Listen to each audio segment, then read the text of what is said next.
Thank you for joining us today. Thank you for joining the 2024 Child Welfare Virtual Expo. Our session today is Cultivating Communities of Care to Transform Child Welfare Leadership. Today's session is a workshop. We're going to spend about 90 minutes in this workshop, and it's a workshop because we really want you to get something out of this. We're going to do a couple of activities. One of the activities will be in a breakout group, but there's no pressure to come off mute. There's no pressure to complete the exercise. You're more than welcome to just sit and listen in if you would prefer, but we will be in smaller groups just to encourage those who would like to engage in conversation about the topic. We will be coming back from those breakouts, though, and be hearing from our key speakers again. So we would appreciate it if you'd stay with us and hang on, and then we'll have another activity at the end of today's session. So we'll get started here momentarily. Before we introduce our primary speakers, I wanted to go over our objectives. I think that's on the next slide. There we go. So just 3 objectives today. The first is we really want you to identify some ways that you can both lead and be led regardless of your role in child welfare, because we all have somebody that we have to answer to regardless of the position that we have. We want you to be able to think about strategies that help empower and motivate diverse and inclusive leaders at all levels so that we can transform child welfare systems. And then identify approaches to building communities of care for child welfare professionals that can motivate and transform both current and future leaders. So we'll get started. I want to introduce our speakers first off. I think I'll turn over to Nathan to introduce himself. Nathan, you want to share a little bit about who you are and how you came to this? Sure. So, good afternoon, everyone. I'm Nathan Ross. I am coming to this space as the COO of Families Rising, the project director for the new Center for Workforce Equity and Leadership, and also as an adoptee. So I've come to child welfare because of life experience and didn't think that I would initially be in child welfare on the service side, but circumstances led me to this, and I've been really happy with my decision ever since. Thanks so much, Nathan. April, I'd like to turn to you and have you introduce yourself. Hello, my name is April Flint-Gerner. She, her pronouns. I am the Child Welfare Director for the Oregon Department of Human Services.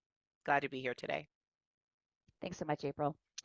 So when we were preparing for today's session, we talked a lot about the value of transformational leadership and inspirational leadership, and the current state of where we're at in child welfare, very much in a transition, and really thinking about how we can move forward to this more transformational and inspirational style of culture in child welfare.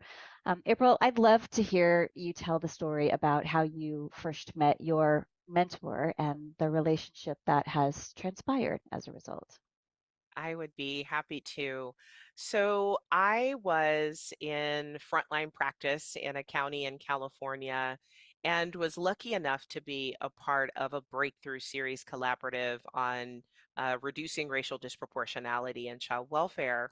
And I was at this big convening, and all of a sudden I see all of these amazing leaders up on screen, some of which who looked like me. And they were talking about transformation, about the ways that our system operated that I had never heard of before. And I remember going, who are these people and how did they get there? And I opened the back of the program and started poring over their bios. I wanted to know where they went to school, what kind of roles they had. And there was one particular woman who happens to be our current commissioner. And I just was taken by how inspirational she was, how much knowledge she carried, how she was able to really lead a room and a conversation that can be as tense sometimes as understanding the dynamics and the complex dynamics of race and racism in our country. Years later, I ended up being in a room with her accidentally. I had left county work and I was doing some work to help California build their practice model. And I walk in this room that's got, maybe 12 people in it. And sure enough, there she was. And I walked up to her and I said, "You don't know me, but I know you. And I memorized your bio years ago. And it just happened to be my birthday, which Oh, was wild, and which was also, not that long ago. And so I remember us getting into some conversation, us having some opportunities to talk with one another and really connect in that moment where I, one, saw in front of me years before somebody that I would call an inspirational leader. And when I had the first opportunity to be able to say how they impacted me, um, it really did help to set up a kind of a career long mentorship and friendship. And so we hadn't gotten a chance to work together, but we stayed in contact. She talked to me about some of the things and challenges that she was seeing as she was working for different organizations, different jurisdictions. She would talk to me about what I understood about workforce development and building practice models and some of the challenges of being women leaders and women leaders of color. And wouldn't you know it, in late 1990, not 1999, but 2019, my goodness, I'm really aging myself. Uh, I got a call from her that said, "What would you think about coming and working with me in Oregon?" And I absolutely took that call. And it led to the reason that I'm sitting here right now. I was able to work under her as a deputy and then to take her place when she became commissioner for the administration of children, youth, and families. And she is still mentoring me to this very day. And in fact, when she got ready to transition, one of the things I was really worried about was, well, what am I going to do? Who's going to be my mentor? She's not going to have an opportunity to continue to play that same role because she works for the federal government. And I said, I'm really worried about women of color. I'm really worried about child welfare leaders in this country.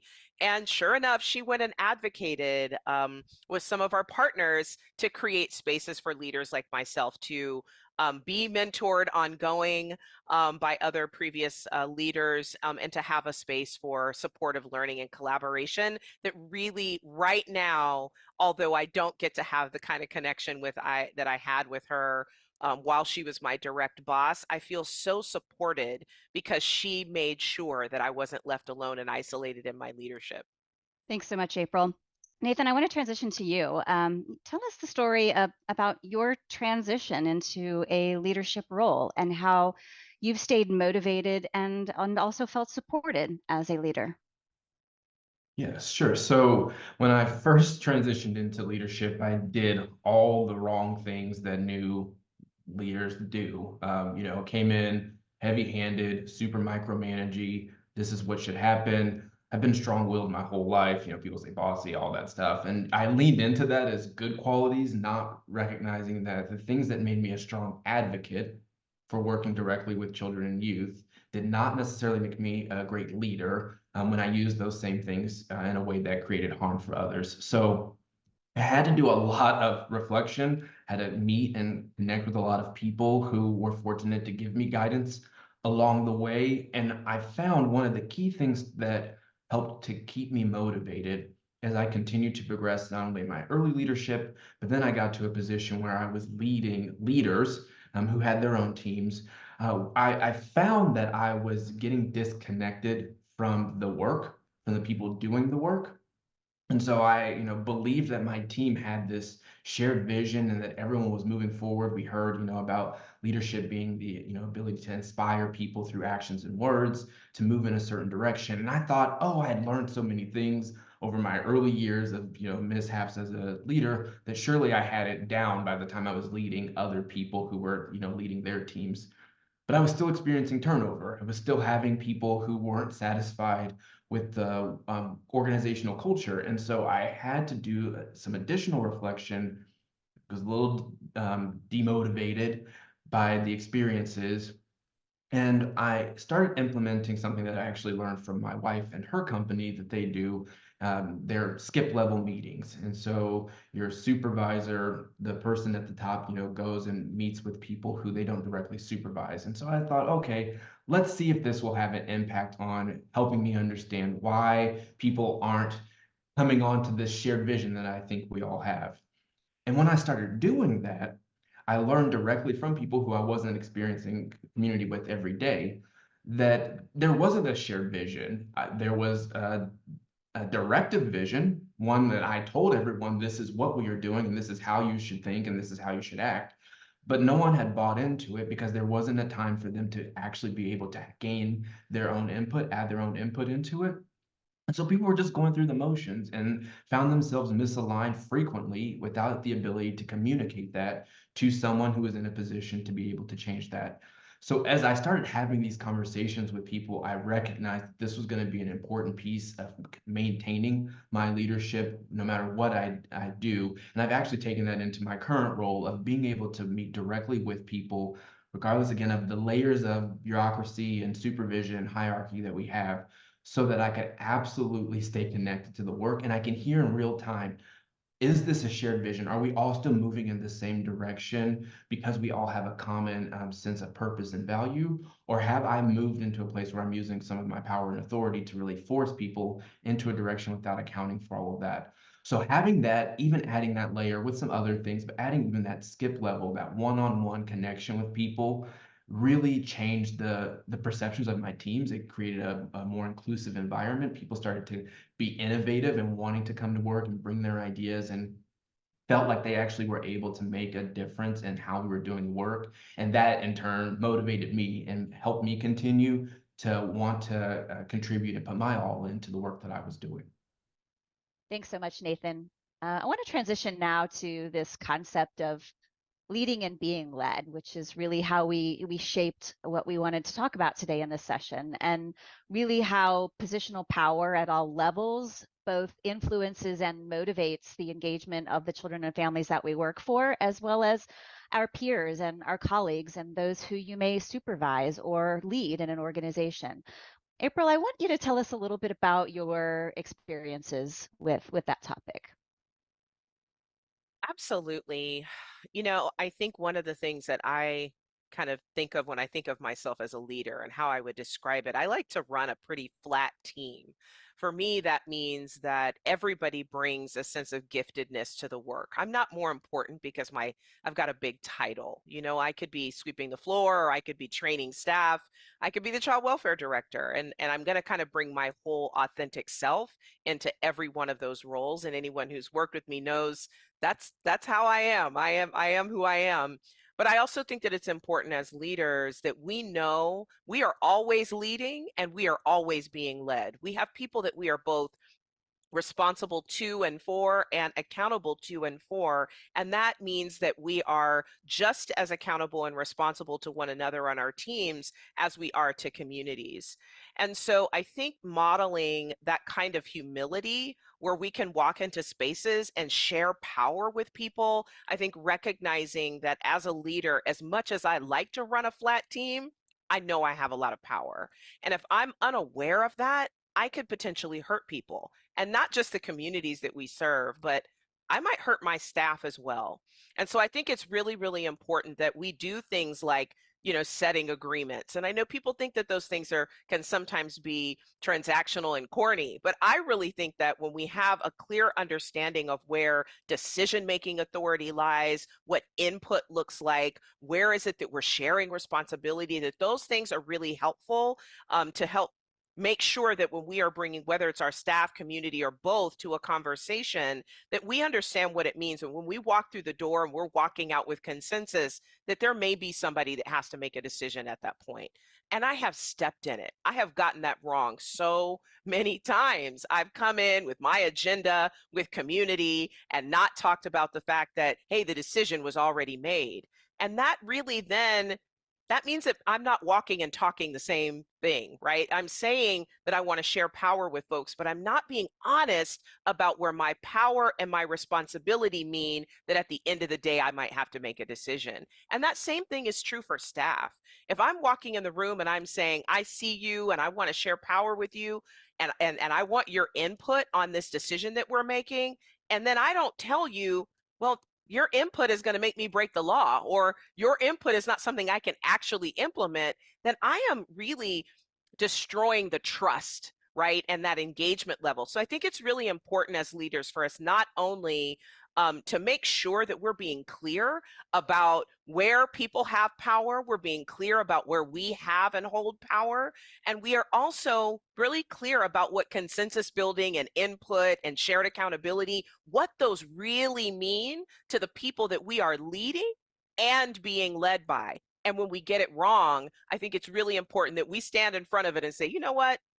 I got that wrong. Let's if you'll give me an opportunity to step back and try again, let's come at this from a place of where we're being really, really clear about where and how the decisions are going to be made, who has got the power to make those decisions in these conversations and in this space, and where my role, I am leaning into that role, right, as a director and as a leader. And I think if we're going to run more flat teams in our world, we have to really kind of flip the triangle on its head. And for me, that really means that we've got very clear ways where community and people that have been most impacted by our system are sharing power with us in decision making.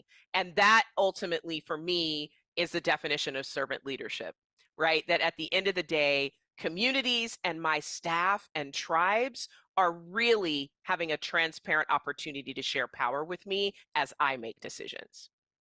And you've made it that that culture where they feel comfortable in that space with you. And I think that's pretty amazing. Absolutely. And to tell you the truth, what it means is I've got a lot of people around me who can tell me when I've stepped in it.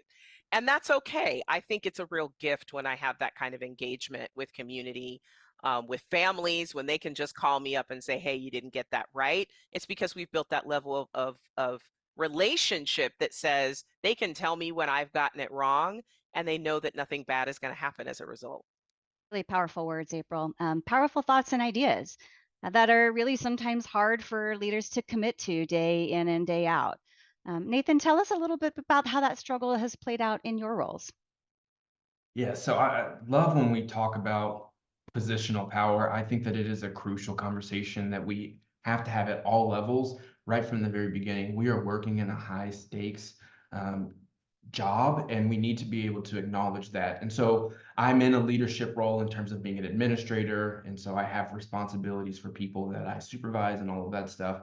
But I think, as you know, in alignment with the topic of this whole expo, being able to lead from where you are, we also have to think about those roles that aren't directly supervising employees, but still have a considerable amount of power because of their position. And as I think through that, it reminds me of when I got my provisional license as a therapist and had my first client opportunity where I had a team of people, child welfare professionals, who were asking me to write a letter of recommendation for a kid to go into residential treatment. And I had only met with this kid one time at this point. And so I was very conflicted because I'm a new therapist, though not new to child welfare, a new therapist, new to a team. And so I wanted, to be able to get along with everyone. But I knew that I did not have nearly enough information to make such an important decision. And I was immediately taken back to my own experiences going through foster care and going into a place where I thought I was doing a medication evaluation, only to find out that I was getting admitted into a residential facility. And thinking about those days that I spent there and the pit in my stomach, the depression that I had, that sense of wasn't able to say goodbye to my siblings before I went in, I was taken back to that moment.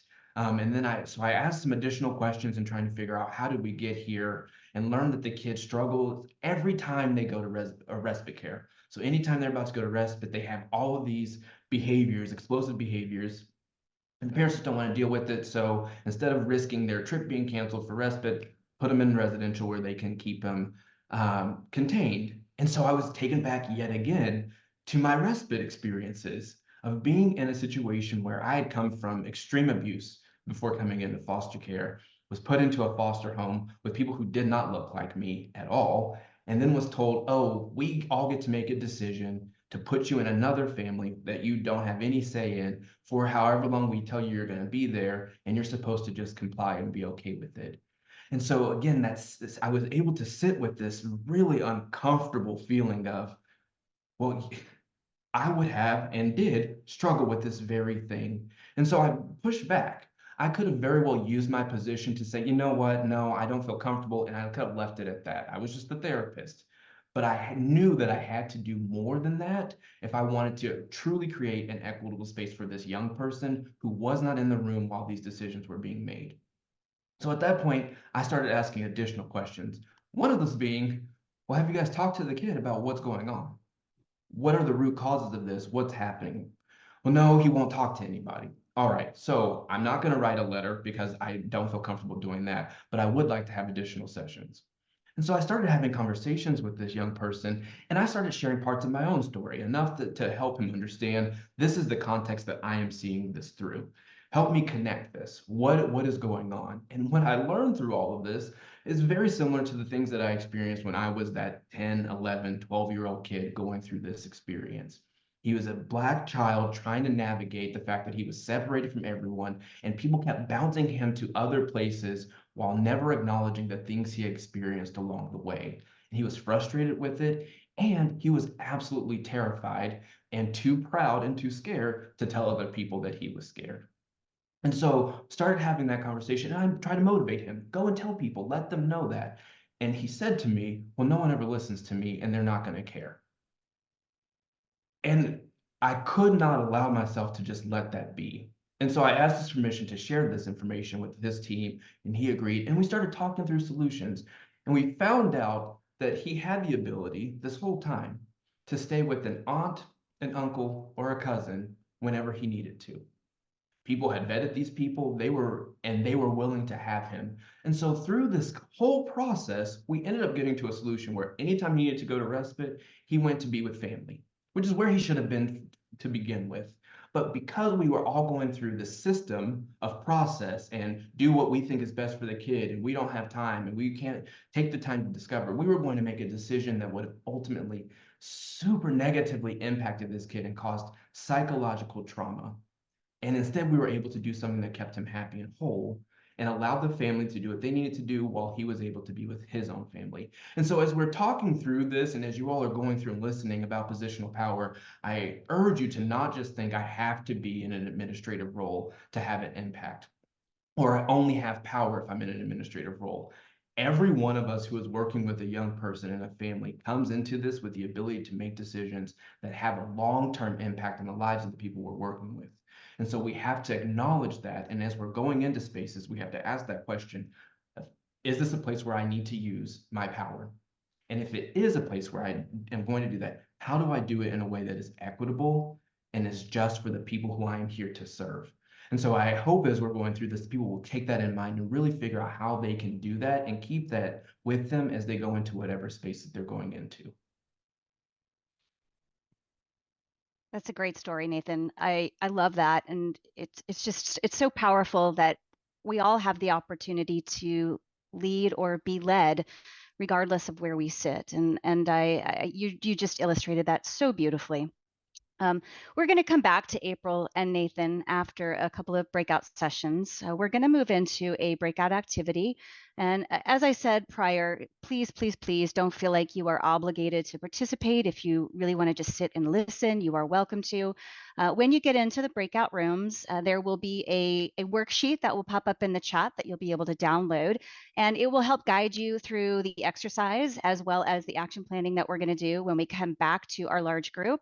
And you're more than welcome to use that worksheet as you wish, or if you have a pen and piece of paper handy and want to jot down some notes as we move through the activity, you're welcome to do that too. But I definitely want you to stay with us. We will be coming all back together after the activity. And I hope that you find this a valuable session and can take away some things that you'd like to change to move toward your role in leadership in child welfare afterwards. So I will give it to our tech team to turn us over. It'll probably take about 30 seconds or so to get everybody over into breakouts, and we'll see you on the other side. Welcome back, everybody. I hope that you all enjoyed the activity. I hope that it helped you think a little bit differently about how you can both identify as well as address challenges that are going on in your organization and create opportunities for really effective and sustainable change. We're going to spend just a few minutes kind of debriefing and talking about some of the themes and trends that we heard in our rooms, and love to hear more from you in the chat if you had other ideas that came to your mind as we rejoined the main group. Continue to chat away. So I don't know about you, Nathan. I had some similar themes as yesterday, but a little bit different too. Like one of the things I think that came up multiple times in our room today was that, this idea of micromanagement, and that bottom up communication is really important, and creating this space where team members feel psychologically safe to be able to share even their concerns or challenges.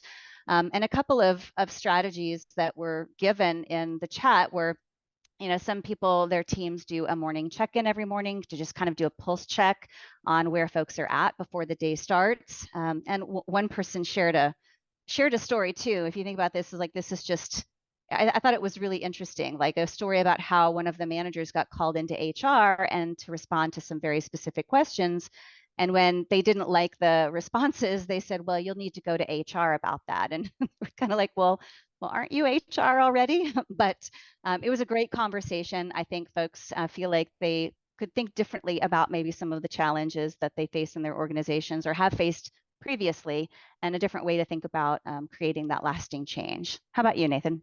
Love that. Yes, we have some similar pieces. Additional things that stood out today. We talked about ego getting in the way of transformational leadership, and getting and how that impacts, harping on mistakes when someone does something, and instead of acknowledging that they've already owned it, continuing to go at it and go at it.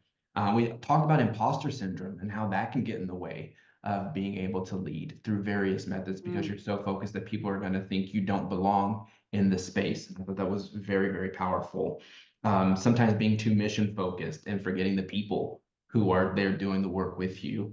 And someone shared thinking that we have to show up as the people who are highlighted. And so seeing someone get promoted or seeing that people get accolades, forcing you to think, oh, I must change who I am to match that because that's what's celebrated. And instead remembering I can be my own person and need to show up authentically, and that I bring value too. So we talked through a lot of those things and some solutions, in terms of collaborating with others and being able to even send out anonymous surveys and giving people the opportunity to share about organizational culture and how that is impactful. And then remembering the people and just, celebrating their birthdays and acknowledging who they are and coming to this space, how all those things can be impactful for transforming leaders. I love that. That was a really powerful session. Then in group 3, it looks like they talked about making and prioritizing time for building those relationships as well, right? And that building that trust in a relationship is so important. I loved both the stories that you and April shared, and then really valuing that candid feedback, right?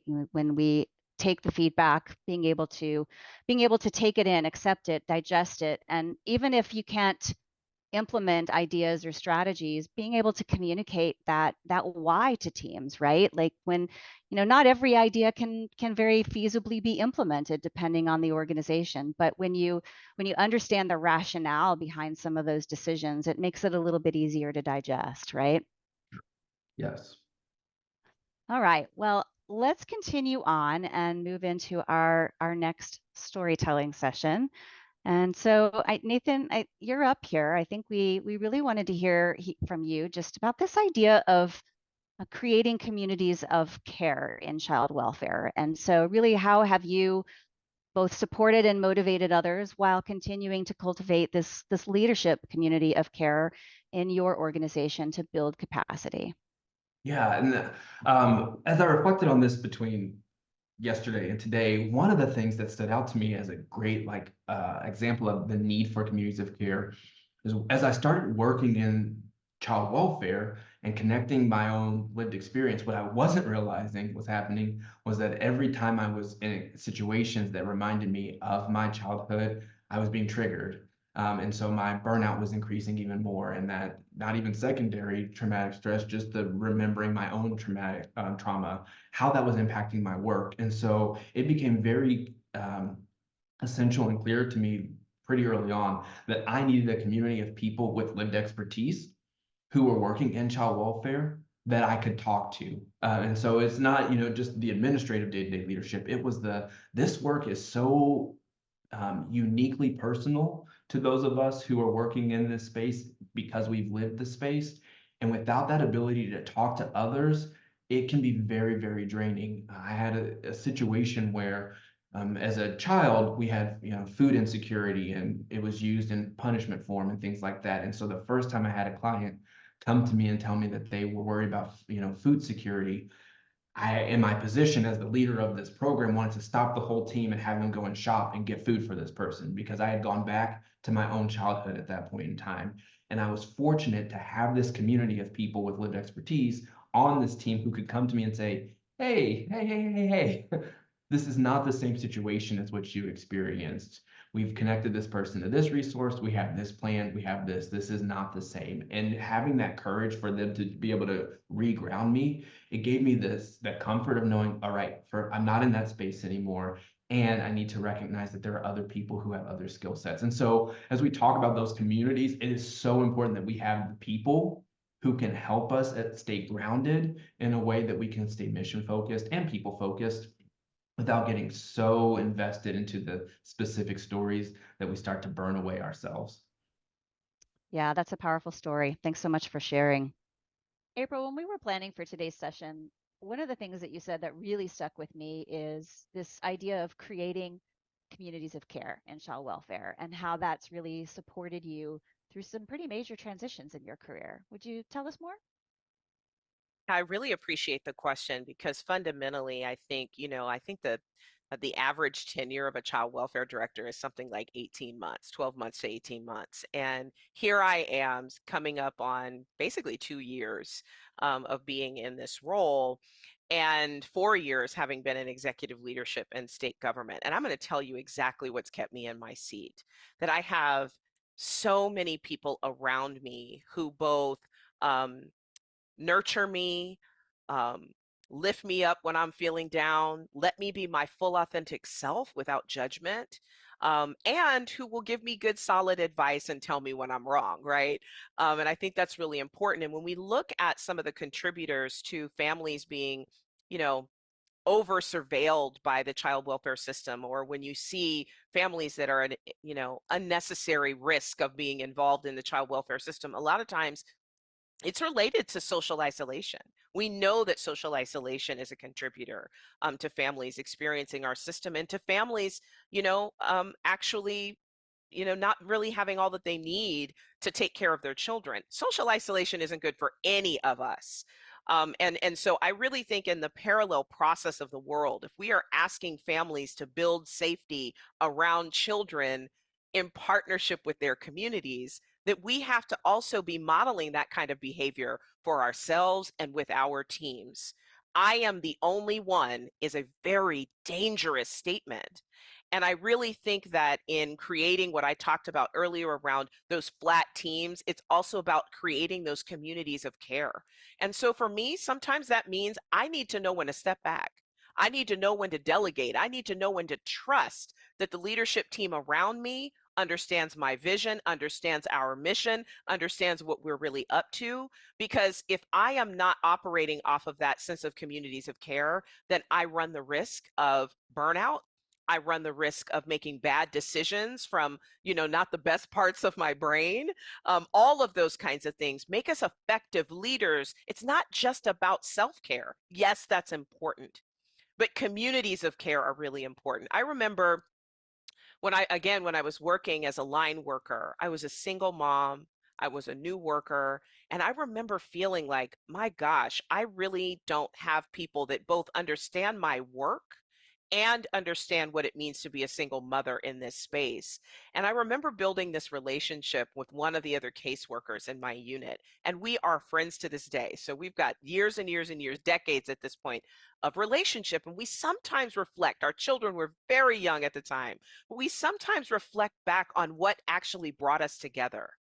It was that sense that we were deeply seen, that we could be our full, authentic, full self, not just our work self, but our mom self, our single mom selves, right? And as we look at our children who are now, graduating from college and doing all of those things, we still support one another, both in our careers and as moms and as friends. And I do think it's important that we have those networks of people that understand us where we are developmentally, that understand the kind of work, because we all know this is hard work. And that it is important that we have people around us who understand the hardness of this work, that can also help be a mirror back to us when we are not doing so well, when we need some support, when we need to take a step back. And so I think having confidence in your team is important. Having those trusted people who you can be your full authentic self with as a part of your community of care, is just as important. And the last thing, that I'll just say is that, you know, I think in a world where a lot of folks don't understand our workforce, there's a lot of criticism that can come from the world, and we see that folks want to give up, and not continue to do the work. I really believe that creating those communities of care, that people that see us and understand us, are important. And then second, they say, the smartest leaders find really, really, really smart people to hire, so that they can tell them what to do. I have an amazing team of people and I trust them. And so when they tell me what to do, right, I get to be a really effective leader. I don't want to be the smartest person in the room, quite frankly.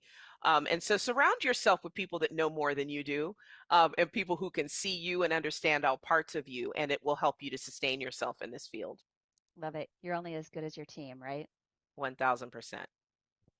So we're going to transition now to the action planning tool that it should have been on the reverse side or the second page of the handout that was dropped in your chat when we were in the breakout sessions. And so we're going to do this activity, or it's available for you to take some notes on if you would prefer. But we're also just going to do some polling questions through this activity.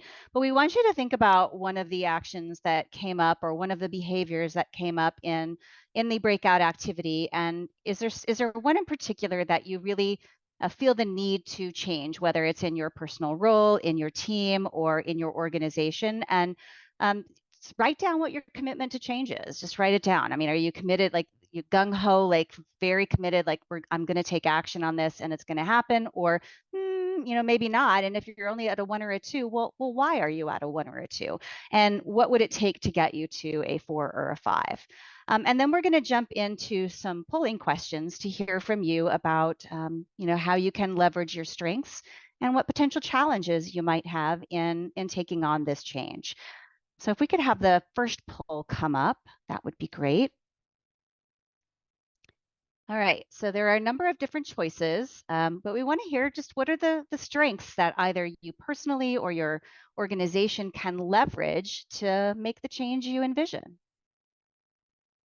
And if you don't see something on that list that you think is a strength, by all means, feel free to type in the chat. Very And I know good. not everyone can see it, but it's interesting to see the communication skills again as people are starting to answer what we're seeing. Yeah, Seems like I it aligns with absolutely. social work pretty nicely, that ability to communicate. Yeah, absolutely. I agree with you 100%, Nathan. It's funny because totally different groups, and we're kind of seeing a similar top Yeah. 3 there, right? Around emotional intelligence and motivation to make the change. Yeah. And similarly with some of the areas that aren't as strong, that adaptability being there, I think that we saw that yesterday as well, that it's harder. People feel like that's a harder one to use as a strength within their organizations. Yeah. Sometimes organizations, especially bureaucracy, can be very rigid, right? Yes. 1,000 layers to change anything. Yeah, it can be Yes. hard. All right. Well, let's end the poll so folks can see the results. I think we had about 80% of you that finished, so that's great. Yeah, you'll see their emotional intelligence, communication, and motivation on the top there. Yeah, communication skills are really critical. I think being able to communicate at all levels and feeling safe and comfortable in that ability to communicate is really valuable. And then emotional intelligence, I would say both of ourselves and the people that we work with is really important too, right? Yeah. Yeah, it's like the people specific stuff, we have stronger skills. And as we get to organizational stuff, that's where we start having less resources as I look at these topics. Yeah, absolutely. Spot on. Yeah. All right, well, let's move on to poll number 2. We know that sometimes change, you're going to encounter some obstacles. And so there are a number of potential obstacles there, and we want you to think about specifically the change you seek to make in your organization or your team, and what's going to be probably the most challenging one for your organization to overcome. So we want you to just select one, but if you don't see something in that list that you know is going to be a challenge for your particular change or the change you think needs to happen, feel free to type it in the chat. And we know that, funding can always be an issue, right? Like this is child welfare. So, we know that it's been historically underfunded for decades, but certainly when funding is a challenge, there are opportunities to leverage some of those other strengths to still try to get the work done, right? Yeah, absolutely. I love it as we're looking through this, seeing it's a little bit different. This is, from yesterday, we're seeing the staff buy-in piece. And it reminded me of part of the conversation we were having in the breakouts about when decisions are made in, silos or from people who are at the hierarchical top and not communicated down and we're not bringing in people. It gets hard for the people who have to actually do the work to be bought into a practice or a policy change. So how are we bringing in people into decision making so that they have that buy-in? Yeah, absolutely. And I think it was you said, Nathan, yesterday about, kind of that leadership buy-in piece, right? And that, sometimes getting that leadership buy-in can be really hard, but being able to present something in a way that leadership is more receptive to it. So let's say they're looking for, a quote on what the initiative would cost, and you just provide the proposal. But being able to provide something that what leadership is looking for might help influence their buy-in in a particular project, right? For sure. All right, well, let's end this poll. I think we had about 75% of you that participated. And so we can share the results there. So look, again, most of you around staffing challenges, staff buy-in, leadership buy-in, policy and practice changes. We also had one in the chat. There's a big challenge I see that has multiple ripple effects, is not enabling staff to do their casework when they're training to learn new skills. Yeah, absolutely. All right, well, let's jump into our last poll for the session today. So we want to hear from you based on your responses and this activity and this action planning. When do you plan on taking your first actions to make this change? If it's a really difficult, hairy, kind of adaptive change, cultural change, it might take a little bit longer to drum up the necessary engagement and buy-in to really make that change. If it's something that's a little bit more technical or maybe a smaller team, it might be something that you really could take action within this next week or so. It looks like most of you are saying, within at least the next 30 days. Some not sure, and that's okay. Certainly with those adaptive challenges, it can be hard to identify when you might even be able to take action, right? Yeah. And it's sometimes hard to even know what the action needs to be. And so there's Right. the planning Yeah. time. Or who needs to be involved, right? And Right. if it's a major one, like where do I even go first, right? Sometimes Right. there are those questions.